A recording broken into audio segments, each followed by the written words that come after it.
Vamos a orar. Amado Dios, te pido ahora que tú nos hables hoy, Señor. Guíanos con tu sabiduría. Que tu Espíritu Santo nos hable.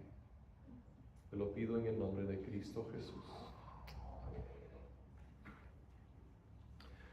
Hoy te quiero hablar acerca del libro más publicado de la historia.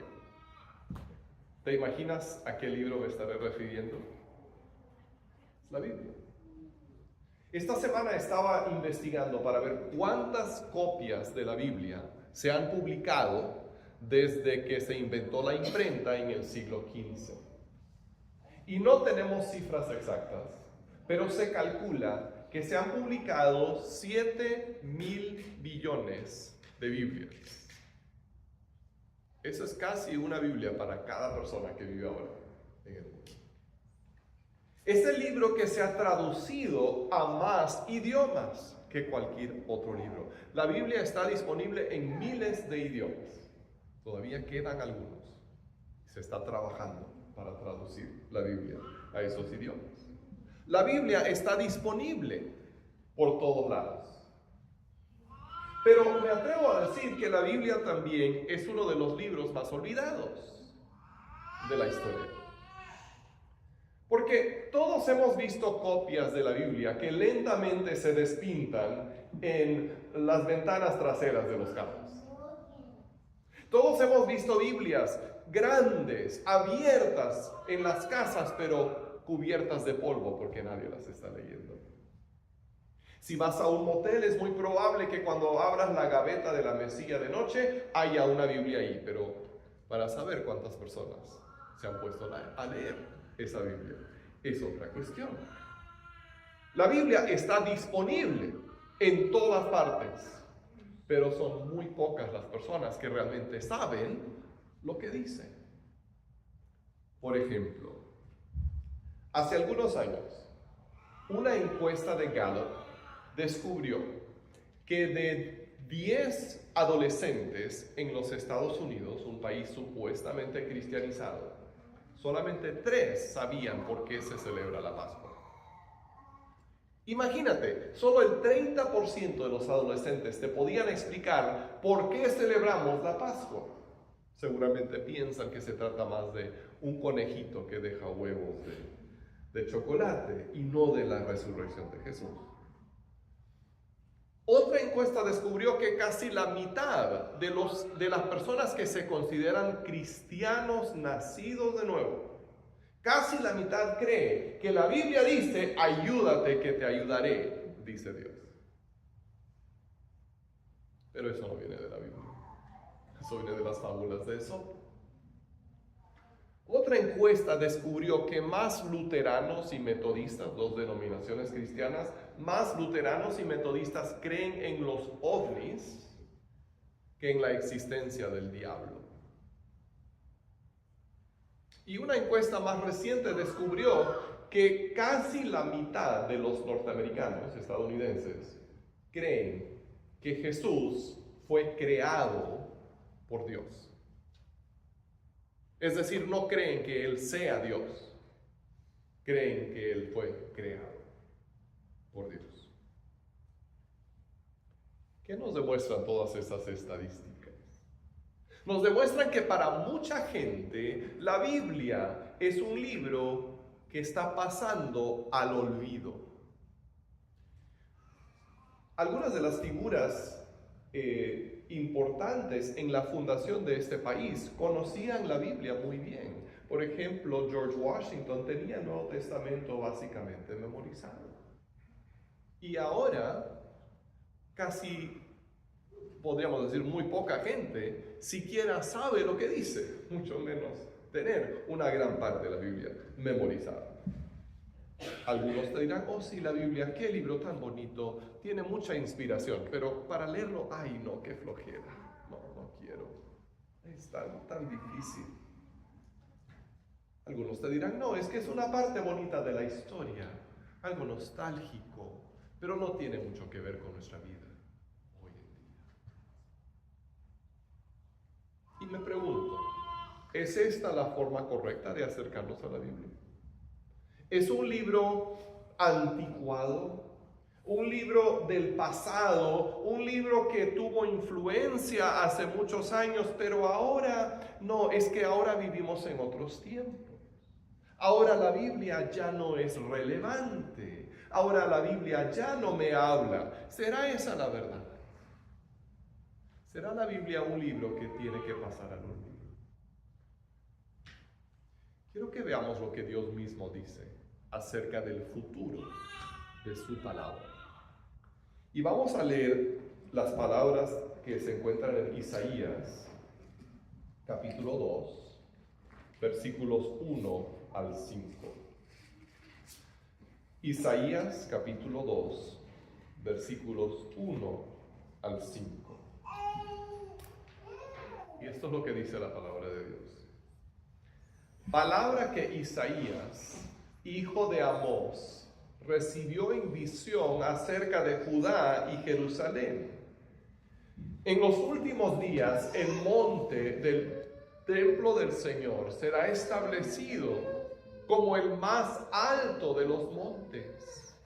Se alzará por encima de las colinas y hacia él correrán todas las naciones. Muchos pueblos vendrán y dirán: vengan, subamos al monte del Señor, al templo del Dios de Jacob. Dios mismo nos instruirá en sus caminos y así andaremos por sus sendas. Porque de Sión saldrá la ley, de Jerusalén la palabra del Señor. Dios mismo juzgará entre las naciones y administrará justicia a muchos pueblos. Convertirán sus espadas en arados y en hoces sus lanzas. Ya no levantará su espada nación contra nación y nunca más se adiestrarán para la guerra. Ven, pueblo de Jacob, y caminemos a la luz del Señor.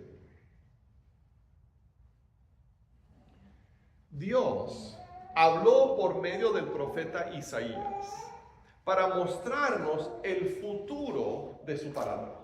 Y él estaba hablando a un pueblo quizás muy parecido a nuestro, un pueblo que tenía en su haber la palabra de Dios, pero no le prestaba mucha atención. Y entonces Isaías dice: esto es lo que va a pasar en el futuro. Un día todos anhelarán escuchar la palabra de Dios. Un día las personas pasarán tanto tiempo oyendo la palabra de Dios como pasan ahora con el celular. Y esta es la pregunta que tenemos que hacernos: ¿de qué lado queremos estar? Porque la historia va hacia un día cuando la palabra de Dios será lo más importante. Y nosotros nos preparamos para ese día dándole importancia a la palabra de Dios ahora. O seremos de las multitudes que persiguen el espejismo de la irrelevancia de la palabra de Dios. Mucha gente piensa: no vale la pena conocer la palabra de Dios, está pasando al olvido. Pero lo que ellos creen es una mentira, no es la verdad. Al comienzo del pasaje que leímos, vemos una repetición inusual, porque el capítulo 1 ya ha establecido que estas palabras de Isaías son una visión de Dios. Entonces, al principio del capítulo 2 se repite la misma idea. Es extraño que se vuelva a repetir así tan pronto. ¿Pero por qué? Por énfasis. Es como que Isaías nos estuviera diciendo: recuerda, mira, esto es algo que Dios me mostró. Esta no es una idea que se me ocurrió de repente. Esta es una visión que Dios me ha dado. ¿Y cuál fue la visión? En su visión, Isaías vio el monte del templo, el monte Sión en Jerusalén, levantado para ser más alto que cualquier otra montaña. Ahora, el monte Sión no es muy alto. Es más una colina que una montaña. De hecho, al lado del monte Sión hay otra colina que es más alta. Entonces, lo que Isaías ve en su visión es algo que va en contra de la realidad geológica. Y yo no creo que él esté describiendo el resultado de algún terremoto, algo que produce una elevación en la montaña. Eso podría suceder, supongo. Pero lo que nos está mostrando es la importancia que va a tener la palabra de Dios un día a nivel mundial. Así como cuando vamos manejando por un lugar plano y de repente hay una montaña grande a la distancia, eso es lo que nos llama la atención. Eso es lo que miramos porque es lo más alto en toda la zona. Y entonces el profeta dice, eso es lo que va a pasar con el templo de Dios. Va a ser el lugar que todos miran. Todos van a querer acudir ahí para escuchar lo que Dios está enseñando. Va a haber más gente que en Disney, porque todo el mundo se va a querer acercar para escuchar la palabra de Dios. Ahora, ¿cuándo sucederá eso? Yo creo que va a suceder cuando Jesús regrese a la tierra y establezca su reinado durante el milenio. Otras personas tienen otras opiniones, pero lo importante es esto: en el futuro, todo el mundo va a querer saber lo que dice la palabra de Dios. Se acerca el día cuando la palabra de Dios traerá fin a las guerras. Las naciones vivirán en paz. No habrá agresión. Y entonces, ¿cómo podemos tú y yo vivir ahora a la luz de ese futuro que cada día se vuelve más cerca? Eso es lo que nos dice el último versículo. Vengan, caminemos a la luz del Señor. Si sabemos que un día Dios va a acabar con las guerras y su palabra se va a exaltar y todo el mundo la va a seguir, entonces vivamos hoy para ese futuro. Si la palabra de Dios va a estar al centro de todo en el futuro, pongamos la palabra de Dios al centro de nuestras vidas. Ahora. Nosotros necesitamos las Escrituras. Necesitamos la palabra de Dios. Necesitamos las Escrituras para saber lo que es correcto. Isaías menciona esta idea cuando habla del Señor enseñándonos sus caminos para que podamos andar en sus señas, enseñarnos su ley, que es su enseñanza, su instrucción. En otras palabras, es Dios mostrándonos la forma correcta de vivir. Muchas veces nosotros decimos, no, yo sé lo que me conviene. Yo sé lo que es correcto. A mí nadie me tiene que decir. Y nos engañamos. Porque todos necesitamos la instrucción del Señor para saber lo que es correcto. El Salmo 119:9 dice algo similar. Dice, ¿cómo puede el joven mantener limpio su camino? Respuesta, viviendo conforme a tu palabra. Entonces, si tú eres joven, encontrarás el mejor camino posible para tu vida, guiando tus decisiones de acuerdo con las Escrituras. Pero ¿será este versículo solamente para los jóvenes? ¿Será que los viejos ya no necesitamos de la palabra de Dios? Bueno, San Agustín relacionó este versículo con la parábola del hijo pródigo. Y recordarán la historia. Este hijo decidió alejarse de la casa, le pidió a su padre que le diera la parte de la herencia que le iba a corresponder. Y se fue a la ciudad y lo derrochó todo. Hasta que por fin volvió en sí, cuando ya no le quedaba nada, y quiso regresar a su casa. Y su padre lo recibió con los brazos abiertos. Y entonces Agustín dice, nosotros somos todos como ese hijo, ese joven descabellado.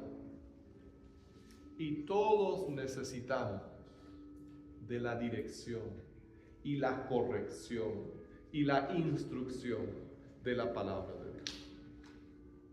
solamente es ahí donde aprendemos a hacer lo correcto.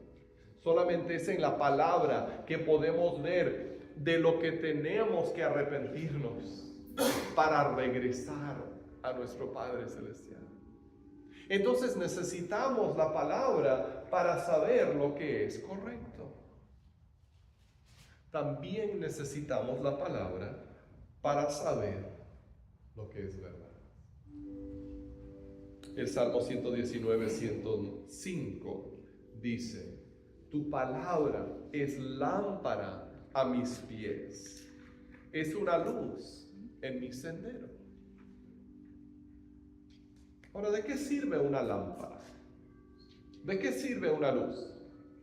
Una luz sirve para mostrarnos lo que está ahí, ¿no es cierto? Seguramente de noche te ha tocado entrar a un cuarto y por no prender la luz te has tropezado con un mueble. ¿Por qué? Porque no lo podías ver. Recuerdo cuando era adolescente que tuvimos un viaje escolar y fuimos a acampar en la selva del Perú. La selva es uno de los lugares más oscuros porque no hay contaminación lumínica, no hay electricidad. Entonces, de noche, cuando anocheció, decidimos salir a pasear, a explorar.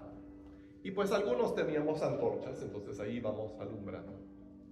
Hasta que de repente, en la luz de una de esas antorchas, vimos algo que nos hizo regresar de inmediato a nuestras cabañas. Lo que vimos fue el reflejo de los ojos de una serpiente. Y pues en la oscuridad no queríamos conocer más de cerca a esa serpiente. Ahora, ¿qué hubiese sucedido si no habríamos tenido luz? Probablemente alguien hubiese terminado mordido por esa serpiente. Porque necesitamos la luz para ver lo que está allí. Y la palabra es la luz. La palabra nos muestra la realidad del mundo. Sin la palabra, fácilmente nos engañamos acerca de lo que es bueno y lo que es malo. Nos confundimos acerca de cómo es Dios y qué quiere Dios para mí. Sacamos conclusiones erróneas acerca de la voluntad de Dios y el amor de Dios. Y pensamos que Dios es, no sé, que está lejos, o no me ama, o Dios quiere esto de mí, o Dios quiere aquello. Nos confundimos, nos equivocamos, porque estamos en la oscuridad y solamente la luz de la palabra nos puede iluminar. Entonces necesitamos la palabra para saber lo que es correcto, y necesitamos la palabra para saber lo que es verdad. Pero también necesitamos las Escrituras, la palabra, para guiarnos a Cristo. En una ocasión Jesús estaba conversando con unos judíos que no creían que Él fuera quien decía ser. Y Él les dijo, según Juan 5:39, ustedes estudian con diligencia las Escrituras, porque piensan que en ellos hallan la vida eterna. Y son ellas las que dan testimonio en mi favor. Fíjate en lo que Jesús nos está diciendo. Si nosotros estudiamos la Biblia de la manera correcta, entonces nos va a llevar a Jesús. La Biblia no es una fuente de números ganadores de lotería o de secretos para la prosperidad. La Biblia es la palabra escrita de Dios que nos lleva a conocer su palabra viva, que es Jesús. No llegamos a conocer a Jesús observando un retrato de Él. No lo podemos seguir en Instagram o encontrar sus últimos videos en TikTok.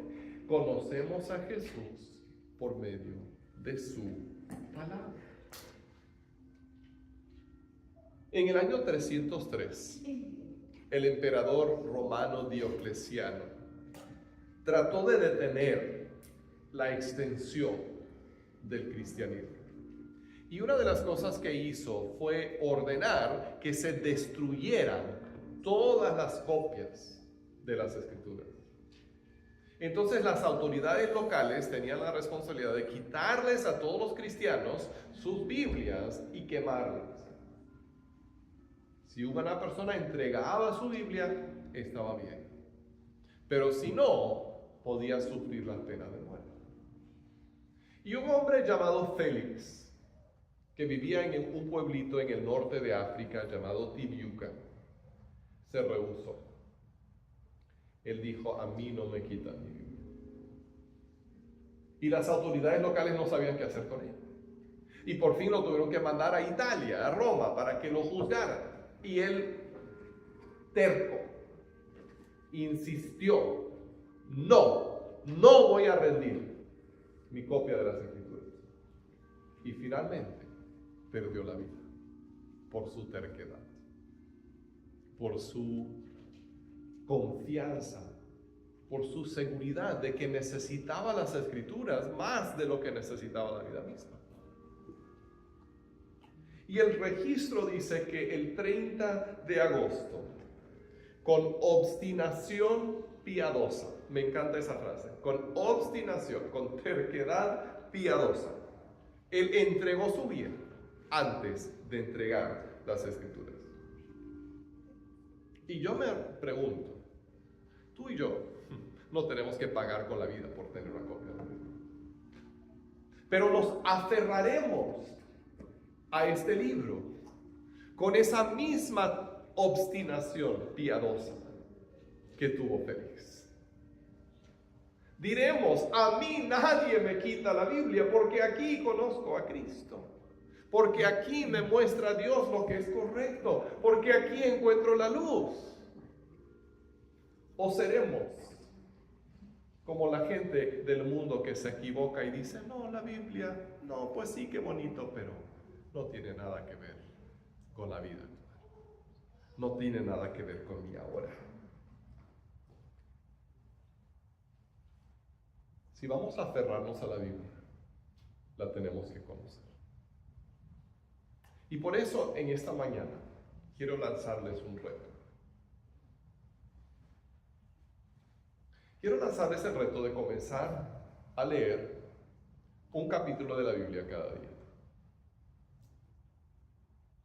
Y que juntos nos apoyemos y tengamos este compromiso con Dios. Ahora no es obligatorio, esto es algo voluntario y es personal.